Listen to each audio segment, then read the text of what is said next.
शुरुआत बड़ी खबर के साथ कर रहे हैं। कानून व्यवस्था को लेकर विपक्ष ने सरकार को घेरा है। कानून व्यवस्था का दिवालिया निकल चुका है, भूपेंद्र हुड्डा ये कहते हुए नजर आए हैं। कानून व्यवस्था पर सरकार का कोई नियंत्रण नहीं है। अभय चौटाला ने भी यहां पर तंज कसा है। सीएम नायब सैनी ने अधिकारियों को सख्त हिदायत दी, अपराध और अपराधियों पर कड़ा प्रहार करें। हांसी में बाइक एजेंसी मालिक की हत्या पर विपक्ष ने सवाल उठाए हैं। तो देखिए, बड़ी जानकारी आपको यहां पर दे दे। कानून व्यवस्था को लेकर विपक्ष अब हमलावर नजर आ रहा है, सरकार को घेरते हुए नजर आ रहा है। कानून व्यवस्था का दिवालिया निकल चुका है, भूपेंद्र हुड्डा कहते हुए नजर आए और अभय चौटाला कहते हुए नजर आए कि कानून व्यवस्था पर सरकार का कोई भी नियंत्रण नहीं है। सीएम नायब सैनी ने मीटिंग की थी कानून व्यवस्था को लेकर कल, और अधिकारियों को सख्त हिदायतें दी गई हैं कि अपराध और अपराधियों पर कड़ा प्रहार जो है किया जाए, क्योंकि हरियाणा में लगातार आपराधिक घटनाएं जो हैं बढ़ रही हैं। और वैसे में हांसी में बाइक एजेंसी मालिक की हत्या पर भी विपक्ष ने सवाल उठाए हैं। ये बड़ी जानकारी आपको दे रहे हैं।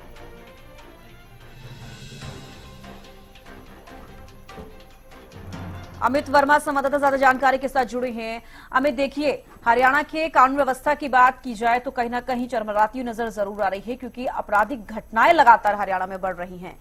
फिलहाल विपक्ष भी हमलावर होता हुआ नजर आ रहा है। जी बिल्कुल, हरियाणा की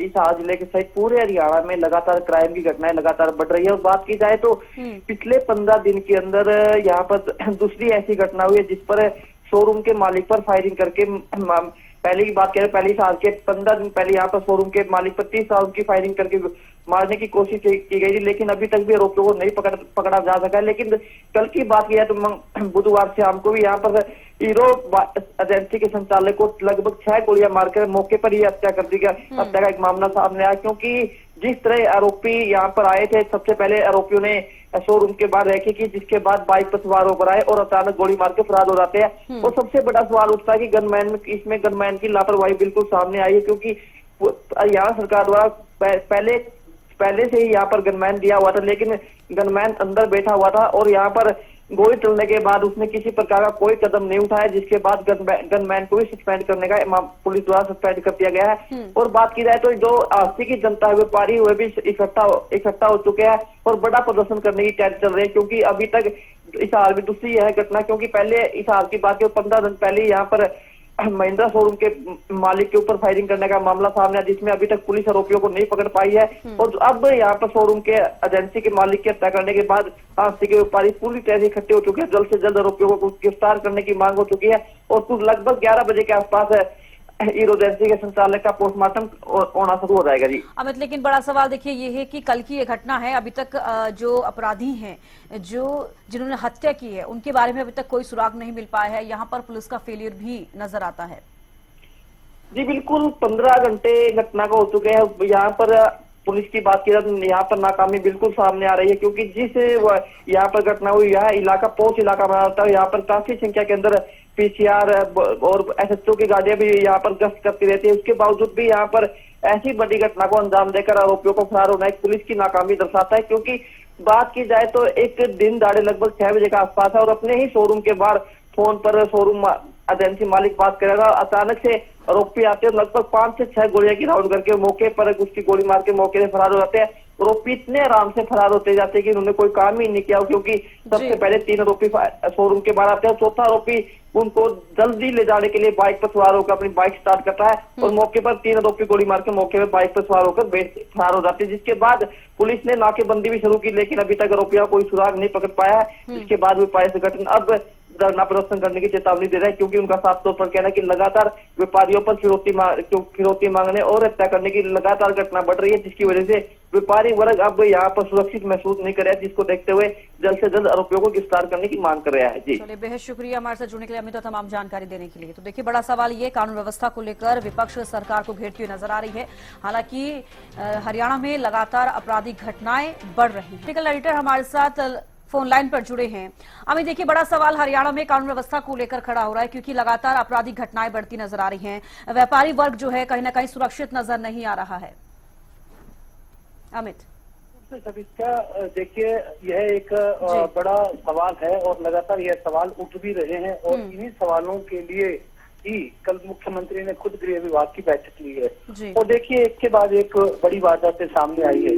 चाहे नफेद सिंह राठी हत्याकांड की बात करें या रविंद्र सैनी की बात करें, इससे पहले हिसार के जो हमारे संवाददाता हैं अमित वर्मा वे भी जिक्र कर रहे थे कि किस प्रकार से महिंद्रा शोरूम के संचालक पर ताबड़तोड़ गोलियां उस समय भी उनके शोरूम पर बरसाई गई। तो इस तरह की जो आपराधिक वारदातें हो रही है उसके सीधे रूप में कानून व्यवस्था पर तो सवाल उठते ही हैं और लगातार विपक्ष भी इस बात को लेकर हमलावर है।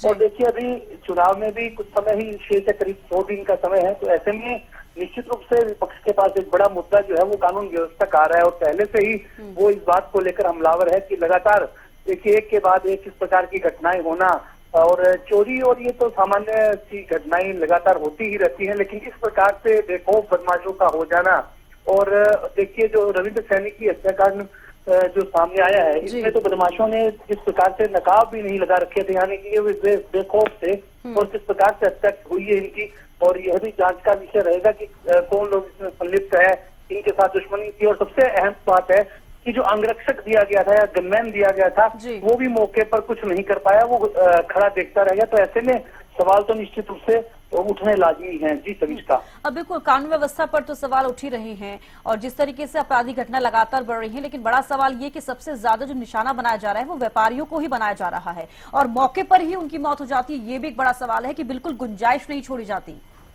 अपराधियों की तरफ। देखिए सविष्का, जब भी कोई इस प्रकार की वारदात की जाती है तो पहले से उसकी रेकी की जाती है, उस स्थान को चिन्हित किया जाता है और लगातार उस पर निगरानी की जाती है, रेकी की जाती है। तो ऐसे में देखिए जब एक संगठित गिरोह कोई इस प्रकार की वारदातों को अंजाम देता है तो ताबड़तोड़ जैसे गोलियां चलाई गई तो उसमें गुंजाइश नहीं छोड़ी जाती। सबसे अहम बात यही है। और हालांकि इसमें कौन लोग हैं, कौन सा ऐसा गैंग है, क्या सुपारी किलर है या किस प्रकार की उन्हें धमकियां मिल रही थी, इस तरह के तमाम जो सवाल हैं वो अभी भी घूम रहे हैं और वो जांच का विषय है। जांच के बाद स्पष्ट हो पाएगी। हालांकि देखिए नफेद सिंह राठी का भी हत्या का मामला जो है काफी उठा था, काफी गरमाया था, लेकिन उस मामले में भी अभी जांच के बाद भी जो है पूरी तरह से रिपोर्ट सामने नहीं आ पाई है। कई लोग गिरफ्तार हुए, कई लोगों से पूछताछ हुई, लेकिन मुकम्मल जांच जो है अभी भी उसमें बाकी है। तो ऐसे में अब इस हत्याकांड को लेकर भी सवाल उठ रहे हैं। देखने वाली बात है। देखिए भूपेंद्र सिंह हुड्डा पूर्व मुख्यमंत्री है, नेता प्रतिपक्ष है, उनका भी बयान आया है, साथ साथ अन्य जो विपक्षी नेता उनके भी बयान आए हैं।